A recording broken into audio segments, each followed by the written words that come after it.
said they love most about Sonic the Hedgehog, like Sonic Colors, Sonic Generations. Actually, speaking of colors, these guys, the wisps right here, fill up our boost bar, and then we can use the boost buttons like that to kind of blaze through any obstacles or enemies in our path. In the top right, you're going to see some of the characters jumping in, talking to us. The cast of characters are all there, so fans will hopefully like seeing them return. The game itself is actually, I'm kind of going really quickly, but I'll slow it down to show you guys. Yeah. I mean, take your time. Games, Plenty of time. You can go fast, but by jumping twice, I can do the homing attack there. Yeah. And I can also double jump just by doing the jump without moving too quickly. And then I'm going to go up here. All right, cool. So this game's storyline is a little bit different from most of the past Sonic games that we've released. In this game, Eggman has actually taken over the world. Oh. And it's up to Sonic, classic Sonic, and an original character that players will make to fight and take back the world. And that's kind of the key storyline of the game. Oh, okay, cool. So as I'm going through here, you're going to notice so we're switching to a side scrolling. Yeah, did you see that? Yeah. Seamless, nice. Exactly. It's a lot like Generations, a lot like Colors. And we're looking at, like, what did people really enjoy? What were the best moments for 3D Sonic? And that kind of led the team towards this new direction, which is take what they like, what they love, and don't be afraid to add in some new things, too. We have changed the physics for classic Sonic a little bit. We've changed some things for modern Sonic, and the custom character plays very differently, and I'll show you guys that in just a little bit here. There we go. I saw that rail grind. You like that? Back when Sonic Adventure 2 came out, I bought some soaps, and I would like try to grind down rails in my friend's yard. That was like the coolest moment when you were a kid. Is like, I grew up, with Sonic, and that's part of what the fun's been, with the Sonic social media and the Twitter account, is that we've taken that sass, right, that Sonic had in the 90s and tried to kind of bring that back a little bit. Yeah. You'll notice these games, they have that attitude for Sonic a little bit. Nice. So that's modern Sonic. That's one of the 3 gameplay styles. Next, we'll take a look at classic Sonic. Oh, okay. Yeah. In 2011, we made a game called Sonic Generations. It was like a celebration for the 20th anniversary. For classic Sonic, instead of showing the 2D side-scrolling that he normally goes through, we've actually got a boss fight here. Oh, okay. This is a reference to the original Green Hill Zone boss fight, where he had a wrecking ball. This time it's a little more dangerous. He's got a spinning saw blade. I'm going to try to dodge that. Let's see. A health bar and everything. There we go. Oh, nice. I love how vibrant all the colors are. It's really looks bright. amazing. Really bright. It's and the beautiful. music changes too, depending on who you're playing as. So modern Sonic has more traditional Sonic style. Classic Sonic has like a very retro throwback music.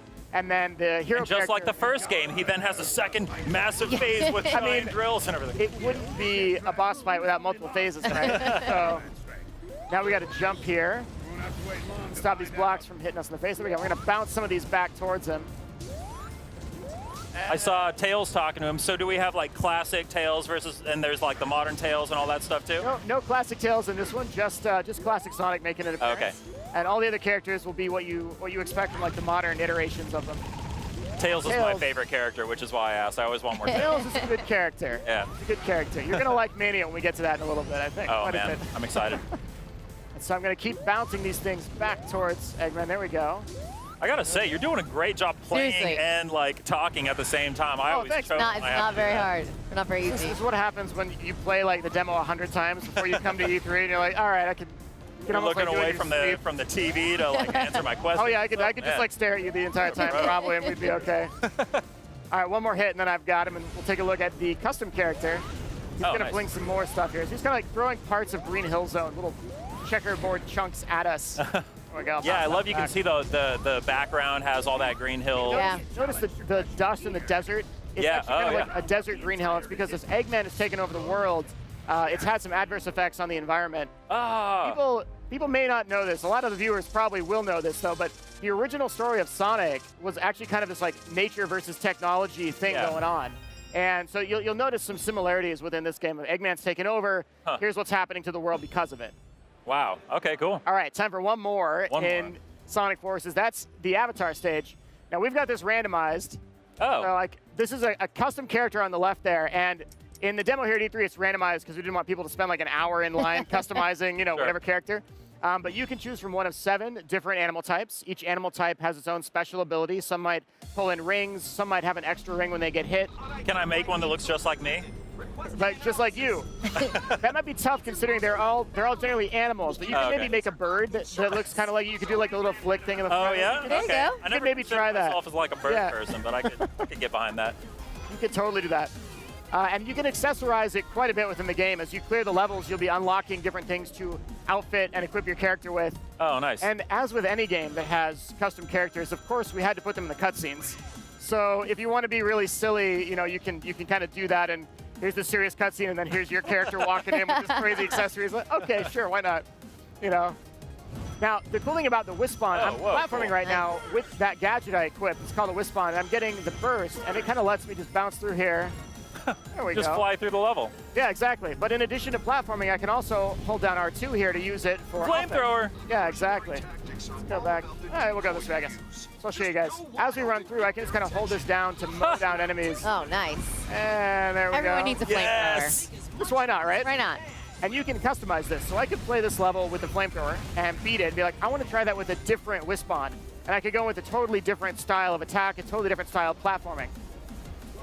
Now, it is important to note that even though Sonic goes fast, sometimes you got to slow down just a little bit. No, and that's what these sections are for. It's kind of this is harkening back to the platforming required in a lot of the old Sonic games. There we go.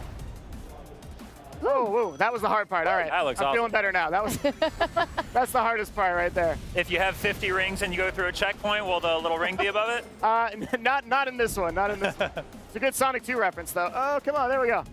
Now, oh yeah, back here, that was a red star ring. So the red star rings are collectibles, you see on the left there. Yeah. It's a reason to go back and replay a level and find, you know, can I collect them all? And maybe there's something in the game that people can collect them all. I won't say any more than that, you know.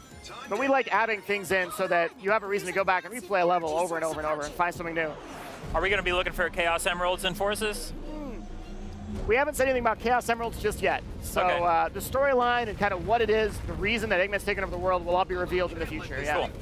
Here I'm going Jumping ahead, Justin. Jumping ahead. He's asking the good questions. You know? Gotta hand it to him. All right, now I'm using the bumpers at this point, R1, L1, to kind of jump left and right. I'm trying to dodge these sections that this giant enemy crab robot is throwing at us. I know what you did there. Did you catch that? I caught it. Now, we're not going to flip it on its back for massive damage or anything else, but what we are going to do is just keep dodging, and then kabam! Boom! Great! Hey, check it out. Whoa! Oh, cool. So we go into this little cinematic moment. We're going to wrap. We have like a little grappling hook we use to wrap around the crab's legs, spin it over, and then there we go. And so that's kind of how the custom character plays. Wow, cinematic awesome. moment. Yeah, surprise. So does the wisps and everything, is that limited to the custom character, or can Sonic use those as well? So Sonic uses primarily just the boost wisps for his boost gameplay, and then your custom character is going to get to use whatever type of wisp-ons that you collect as you go through the game. So it really is 3 different ways to play the game. It totally is, and even the controls for the custom character are a little bit different from modern Sonic. Nice. That's because we didn't want to make just Generations 2. Sure. And we wanted to add something that kind of evolved the gameplay a little bit. And so that's why what you saw there was very unique as we got to all 3. Well, even you said, like, even the avatars, they have different weapon options, and they have different characteristics. You could actually go back and play it with each of those differently every time. That's right. And some parts of the levels will have specific sections built for different wisp-ons. Oh, cool. So you'll see a trail of rings maybe, and the lightning one will let you follow that trail into the sky to get a secret path, right? So there's all sorts of things hidden in there to encourage people. Once you've beaten it once, you haven't seen everything. You know, go back, try it again, and keep finding out more. Nice. Very cool. So, yeah, that's Sonic Forces. When is Sonic Forces coming out? Sonic Forces comes out this holiday. Ooh, this holiday? Yeah, nice. this holiday. It's going to be a year of 2 Sonic games. Well, Forces comes out the end of the year, the holiday, yeah. And then there's another Sonic game that we're is. also here to talk about. Shall we dive in and start talking about Sonic Mania? Let's do it. Let's talk about Sonic Mania. Okay, cool. Sonic Mania is a game that I'm personally very excited for as a longtime fan of Sonic. Ever since I was a kid, you know, I've been a fan of Sonic 2, the original trilogy and all that. This feels like a true follow-up to that the original trilogy plus Knuckles. How's the reception been since you guys announced it? Okay, first I caught the and Knuckles that you just threw in. That was good. Yeah, this was a game that started off. Oh, here we go. You can see it. This was a game that started off as this idea of what if we did a new Sonic game that looked and played like it came out in the mid-90s. That looked and played, you know, like it could have come out on the Sega Saturn back in the day, you know, like. And that was the coolest thing about this is not only is it a really fun game to play and it's very authentic, but the team behind it is also kind of a special story too. Yeah, hardcore Sonic fans working on it, right? Essentially, but more than just fans, they're actually professional developers. And one of the main guys, Christian Whitehead, did the mobile remasters of Sonic CD and Sonic 2 and Sonic 1. And every time we did a remaster, it would be better than the game originally was. He'd be like adding things in and like, I put Tails in here. Hope that's okay. I'd be like, yeah. Yeah. And so we got to the end of that, and it was just like, instead of always doing remasters, what if we did something that added new content that could be on consoles, you know, that would be a really huge gift for Sonic fans? And they came in and pitched the idea, and now we have this amazing team of indie developers. They're all very good at what they do that are making this game, and we're so thrilled for it. It really feels like a celebration of Sonic as a character and as a franchise and as a you know, symbol of the 90s and of our culture and everything. It looks fantastic. So this is like a throwback to the classic Sonic, but what new features did you guys add that weren't in any of them before? There's a lot of stuff in there. One of the big things that we've talked about already is that classic Sonic, in the old games, all right, so we have Tails, Knuckles, and Sonic, right? Tails can fly. You know that because you love Tails, right? Knuckles can glide, and he can, like, hit a wall and climb up the wall, right? And punch stuff. And he can punch stuff. Okay, that was in our trailer. Yep. And then... I'm a big fan, I told you. it was a good trailer, yeah. And then Sonic, though, didn't have anything. Like, he could curl up into a ball, but so could the other characters. We're like, wait a minute, this is kind of imbalanced. Sonic doesn't have any ability, and so Christian and the team said, we have an idea. It's this thing called the drop dash. And if you jump and hold the jump button a second time, when you hit the ground, you'll instantly spin dash. Which is kind of cool because the spin dash, you know, Sonic's in a ball and he curls up and goes really fast, right? And it's that, but it's a little boost of speed. And you wouldn't think that little bitty boost of speed would have that big of an impact on the gameplay. But actually it does. It has a huge impact on the gameplay. And so we think speedrunners are going to have a good time with that. So are there like levels designed with that in mind where people, the designers as they're making it, they consider like, we think the player should do a drop dash here, then we'll never force you to do it. Never force you to do it. That's the thing about Sonic is it's a game that is built for anyone to play. Whether you've played Sonic every game over the last 25 years or whether you've not touched it since the 90s, you could play Sonic Mania and go, oh, I remember this. You know, I get this. This feels the same, right? Here's Chemical Plant, actually, that we're showing off now with Knuckles. This is a good example of another thing that we've added and changed. This is a totally new act. This did not exist in Sonic 2. But what you see here are the blue water that was in Sonic 2. Yeah. You can turn it into a gel now in our version of Chemical Plant Act 2, and you can bounce on that. I still have nightmares about drowning in the chemical plant, though. I've told many people here at E3 that if you need a good alarm clock to wake up to, perhaps the best one is the drowning music from Sonic the Hedgehog. That's a good call. You will wake up screaming every morning. Oh my God, it's terrible. Yeah, the sound really is really important in this. I mean, it sounds exactly like it used to. Of course. Did you guys have to like remaster everything and then like, revamp all the tunes, or did you start fresh? All right, this is a cool story too. So I've told you already, that a lot of the developers are big fans of Sonic that are now professionals. Christian, Simon, the team at Pagoda West, those are the key main devs. But the musician is much the same. This is a guy that got his start doing fan remixes of Sonic music on YouTube. Oh, no way. And now he is developing professionally for the game, making the original soundtrack. And his name is T. Lopes. Cool. Yeah, and T is fantastic. He's taken a lot of the original tracks and completely remixed them. He's totally updated them. And then for the new zones that we've got Mirage Saloon, we've got Studiopolis. These are brand new zones that were never seen in a Sonic game or even referenced in most cases. And he's made totally different tracks.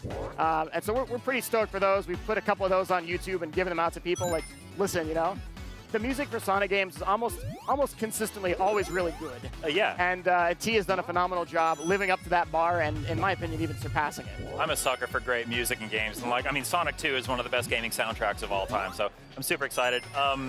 So this game is, of course, being made for PlayStation 4, current gen consoles, but it still retains. It looks like they're working within the constraints of the old, the Sega Genesis and older consoles. How closely are they trying to stay within those boundaries, or are there areas where they're letting themselves kind of go wild with the new hardware? It's interesting. This is a good question. They have kind of limited themselves to a certain extent, and the era they're trying not to go past is around that mid to late 90s era, but before the 128-bit. This is, we're talking like the 32-bit so like kind of CD area. Exactly. Like, kind of around that point. Like, what might you have seen? The cool thing is that it was roughly that time that audio started getting really interesting in games, and the audio quality started jumping up from the chiptunes that we were used to something really cool, real instruments, right? And then. As far as the rest of the game is concerned, the graphics, everything you see, it looks a lot like what you might have seen in the 09s. But there's some other little tweaks and things in there that it's actually a little bit better one of the artists, his name is Tom, the lead artist. He's updated and gone through with every single sprite you see in the game, whether it's Knuckles like we're seeing here, whether it's the enemies you're seeing floating around. Wow. Not only have they updated all of the sprites, but they've also gone in and added frames of animation. So you may not notice it at first, like, oh, Sonic's running, but maybe it looks a little smoother, and that's because they've added frames of animation that at first you take it for granted, right? Oh, it's cool. but it's there. Here's one of the new zones. This is looks Mirage incredible. Saloon, playing his Tails here. Brand new zone. There's a wanted poster for Knack the Weasel in the background. He's like a really kind of random, obscure character. The Sonic fans, we all know him and love him. Yeah. That's nice. There's all these little Easter eggs because, like you said, if you haven't played it since then, you can jump right in. But for those like hardcore fans like Justin here, I think they're going to be the ones that go, "Oh my God, I saw that." I think those call-outs are for people who are even more hardcore than me. Yeah. I've seen folks like Nick Robinson from Polygon is catching all this stuff as you guys are releasing new gameplay footage. He's like, "Wait, that's the Hornet van. Hold on a second." I'm having fun watching him react to a lot of this stuff as it comes out. Yeah. We've had a great time just showing him the little things in the game, like watching his